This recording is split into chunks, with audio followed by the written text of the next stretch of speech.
Salve turma, sejam bem-vindos a mais um vídeo aqui do Xavier Coding. Eu sou o professor Samu, que você está na série de videoaulas do curso Python Essencial para Data Science. E se você está curtindo aí, deixa seu like, se inscreva no canal, compartilhe com seus amigos. Vamos bater essa meta de 1000 inscritos aí, que eu estou bem empolgado. Então vamos bater essa meta aí. Lembrando que aqui na descrição desse vídeo você encontra o link para a playlist completa, né, com todos os vídeos desse curso e também o link para o repositório no GitHub, onde você pode ter acesso a todos os notebooks, os códigos que nós estamos fazendo aqui ao longo desses vídeos desse curso aqui, beleza?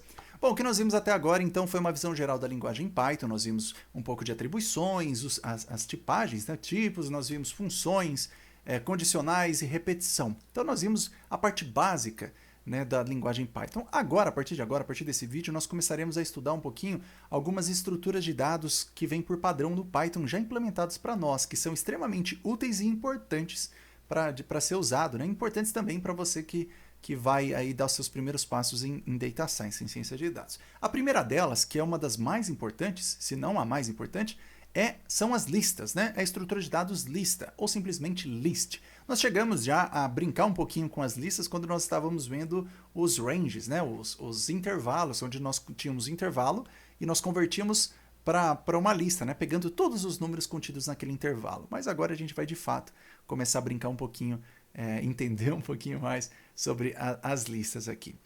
Muito bem, listas em Python representam sequências, né? Ou vou colocar aqui no plural, ó, no plural não, no singular. Então, uma lista em Python representa uma sequência de elementos ordenados. A gente já vai entender o que é isso aqui de ordenação, o que refere-se isso.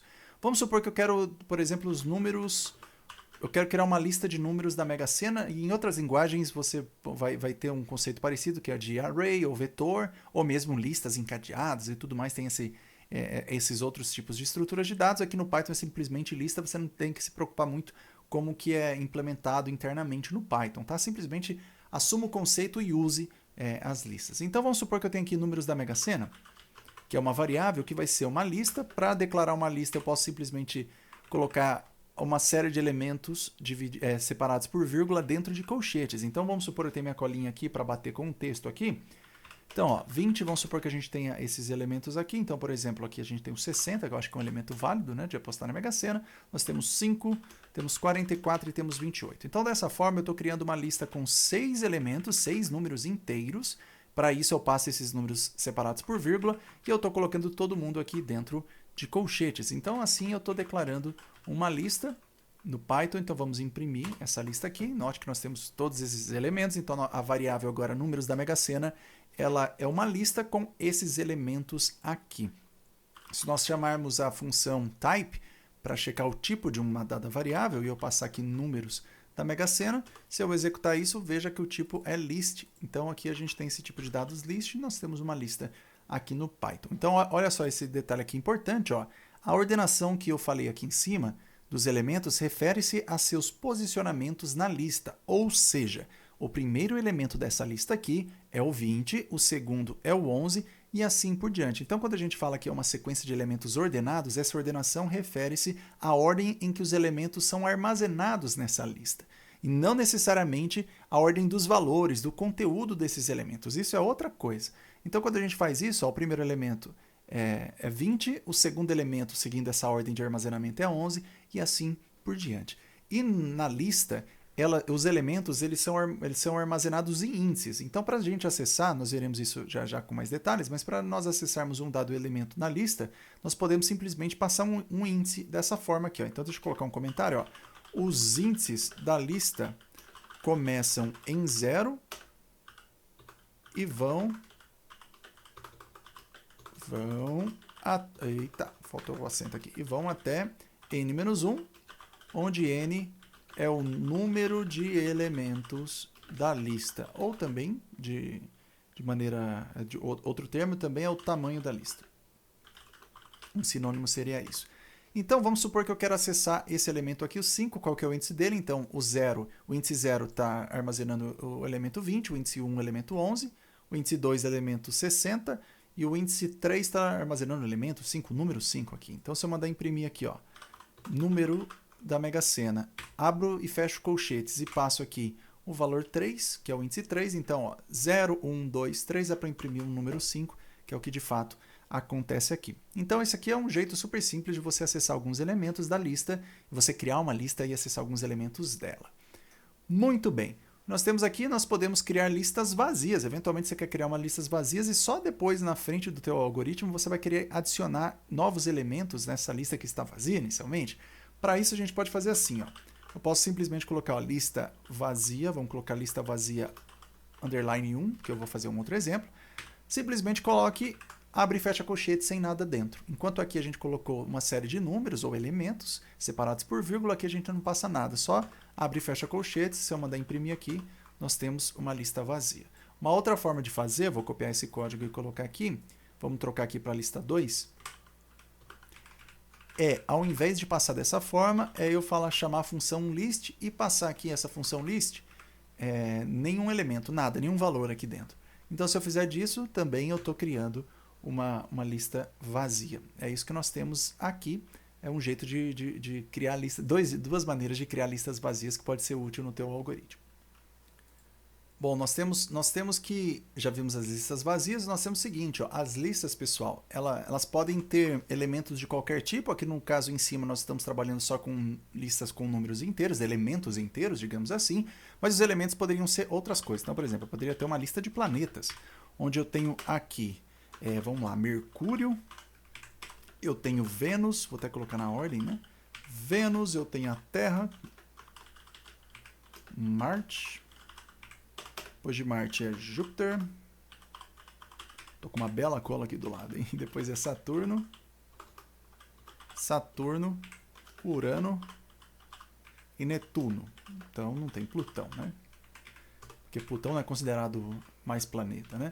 Então nós temos isso aqui, ó. Então é uma lista agora os elementos dessa lista são strings.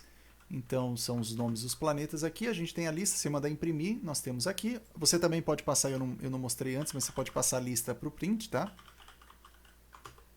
Então ele só está imprimindo aqui no notebook de um jeito um pouquinho diferente, mas você tem dessa maneira aqui, ó. Então eu tenho uma lista de planetas, que é uma lista de strings, tá? Cada elemento da lista é uma string e você pode ter o acesso da mesma maneira. Uma lista, as listas também podem ter tipos diferentes. Listas podem ter tipos diferentes. Na verdade, podem ter elementos de tipos diferentes. Então, o que eu quero dizer com isso? Vamos supor que a gente tem uma lista aqui que seja planetas e números. Eu vou copiar aqui a mesma coisa, ó, a mesma lista aqui, ó, vou copiar isso aqui para facilitar. Então nós temos até esse momento uma lista de strings, mas aqui eu coloco vírgula, vou passar 3 números aqui. Então note que agora alguns elementos dessa lista, até posso passar outra coisa, eu vou passar aqui um 3.0. Note que nós temos aqui vários elementos dessa lista são strings, alguns deles são inteiros e um é float. Então a gente pode ter na mesma lista elementos com tipos diferentes. Se mandar imprimir aqui, ela funciona. Então ela armazena tipos genéricos. Você não precisa forçar que essa lista seja de um dado tipo, como acontece em outras linguagens de programação, como Java, por exemplo, né, que você tem as collections do Java, você tem que formar o tipo de dado que você quer armazenar. Muito bem. Podemos ter listas de listas, né? O negócio começa agora a complicar um pouquinho mais, né? A gente pode ter listas de listas. Então, por exemplo, o que isso significa? Vamos supor que a gente quer definir uma matriz aqui, usando uma lista aqui, né? O tipo básico aqui do Python lista. Então a gente vai ter uma matriz para facilitar aqui a nossa visualização. Eu vou colocar dessa maneira aqui, ó, vou abrir e fechar o colchete, vou dar uma linha, isso não vai interferir. E cada elemento dessa lista agora vai ser uma outra lista, que vai representar a linha dessa matriz. Então eu poderia ter aqui, por exemplo, ó, 1, 2 e 3 vai ser a primeira linha, vírgula. Vou dar um enter aqui, ó. O próximo elemento vai ser o 4, 5 e 6. Aqui vai ser o 7, 8 e 9. E vamos colocar mais uma lista aqui, que vai ser o 10, o 11,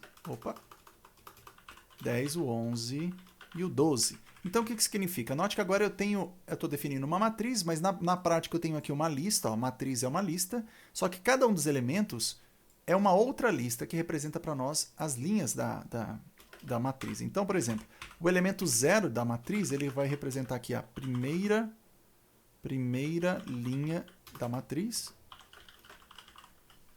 Vou copiar isso aqui. Deixa eu dar mais um espaço aqui, ó. eu vou ter isso. Aqui, a linha 1, o elemento que está no índice 1 da lista matriz, né? Matrix, vamos colocar em português aqui, matriz, vai ser a segunda linha. O que nós temos aqui no índice 2 é a terceira linha. E por fim aqui nós temos a quarta linha, que está no índice 3. Nós temos aqui a quarta linha. Muito bem, fizemos isso. Eu posso aqui mandar imprimir a matriz. Ó, olha só como que faz. Ele imprime, ó, note que é uma lista de listas, né? Ó, o primeiro elemento é uma lista, o segundo elemento é uma lista, e assim por diante. Se eu mandar imprimir o tipo, ó, eu posso mandar imprimir a primeira linha, por exemplo. Ó, imprime a primeira linha, então isso aqui, ó, imprime a primeira linha da matriz, ou seja, imprima o primeiro elemento da lista matriz, que é uma lista. Então está imprimindo isso aqui. Se eu quiser mostrar o tipo, ó, olha só, o tipo de dados de matriz é uma lista e o tipo de dados do primeiro elemento também é uma lista. Então, o matriz, que é isso aqui, ó, é uma lista. O primeiro elemento dessa matriz, essa variável matriz, também é uma lista. Tá bom? Então, a gente tem esse tipo de coisa. Se nós quiséssemos, por exemplo, fazer uma impressão mais bonitinha, poderíamos fazer o seguinte, ó, para fazer um for, né? Para cada linha dentro da matriz, nós podemos fazer o seguinte, ó, mandar imprimir a linha. Então vamos pensar, lembrando do for, né? A gente pode fazer um for each, né, para cada elemento dentro de uma coleção de dados. O matriz é uma lista, que é uma coleção. Cada elemento dessa matriz é uma lista, então a gente tem aqui, corresponde às linhas da matriz. Então o primeiro elemento, né, que está no índice 0 é a primeira linha e assim por diante. Então para cada uma dessas linhas, na prática o que nós estamos fazendo é o seguinte, ó. Para cada uma dessas linhas, então eu vou colocar um comentário aqui, ó. Trecho de código que imprime a matriz de um jeito mais bonitinho. Vamos colocar dessa forma aqui. Nós podemos fazer dessa forma aqui, ó. Então, linha é uma lista de elementos. Podemos fazer dessa forma. E aqui a gente tem uma impressão mais bonitinha, né? Porque o print vai imprimir a primeira lista, vai pular uma linha e assim por diante, ao invés de colocar tudo aqui. Então essa é uma outra forma, mas só para vocês entenderem que nesse caso aqui é uma lista de listas, porque é uma lista com elementos e cada um desses elementos é uma lista por si só. Se a gente faz um for, então, em cada um dos elementos de matriz, cada um desses elementos é uma lista, por isso que está dando certo fazer isso aqui. Se nós quiséssemos acessar, por exemplo, um dado elemento da matriz, né? Então é uma lista de listas, então vamos supor que aqui, ó, linha 0, linha 1, linha 2, linha 3. Vamos supor que eu quero acessar o elemento, vamos pensar no elemento aqui, eu quero acessar o 6. O 6 está onde? Ele está na linha de índice 1. Então, eu vou fazer o seguinte, ó, se eu colocar matriz 1, eu acesso a segunda linha aqui.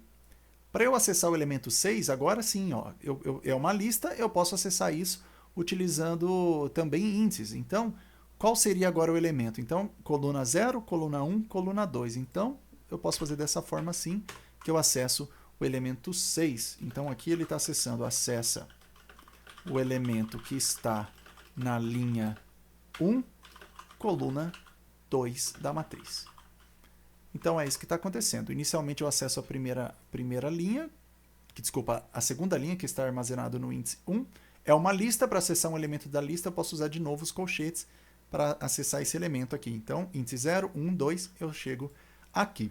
Então, com isso, para esse primeiro vídeo eu vou parar por aqui, para não ficar muito longo. A partir do próximo vídeo a gente vai explorar bastante essa parte de indexação e de slicing. Tem uns conceitos bem poderosos aqui no Python. Então é isso aí, pessoal. Façam os testes, codifiquem aí e nos vemos no próximo vídeo.